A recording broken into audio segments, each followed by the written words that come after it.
ভালোবেসে ছুটিকে ওষুধ লাগিয়ে দিল অভি। হিংসায় জ্বলে মরল ঝুমকি। ঝুমকিকে উচিত শিক্ষা দিতে ঝুমকির সামনেই ছুটির পিঠে ভালোবেসে নিজেই ওষুধ লাগিয়ে দিল অভি। প্রতিজ্ঞা ধারাবাহিকে দেখা যায় ছুটির হাত ধরে খাওয়ার টেবিলে এসে বসে অভি, যেটা দেখে জ্বলে পুড়ে যায় ঠাম্মি। কিছুতেই সহ্য করতে পারে না। তবে অভি ছুটিকে নিজের পাশে বসায়। অভির মাও ছুটিকে খেতে বলে, কিন্তু ছুটি খাবারগুলো দেখে ভাবতে থাকে, আশ্রয় বাড়িতে তো এত খাবার কখনো চোখেই দেখিনি, আর এরা এত খাবার একবারে নষ্ট করে।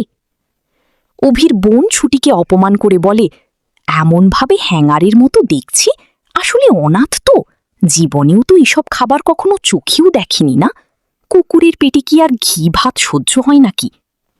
কথাটা খুব খারাপ লাগে ছুটির, অভিরও খারাপ লাগে। অভি প্রচণ্ড রেগে যায় এবং ঠাম্মিকে বলে, ঠাম্মি, তুমি তাহলে এত বড় কথার পরেও ও দিদিকে কিচ্ছু বলবে না? অভির মা চিৎকার করে বলে, ছি সাচ্ছি, ভাবতেও পারিনি যে তুই এমন কথা বলতে পারিস। এরপর মেয়েটি আর খাবে কি করে বলতো? কিন্তু ঠাম্মি বলে যে, আমি অভির বউয়ের ব্যাপারে কিচ্ছু বলবো না।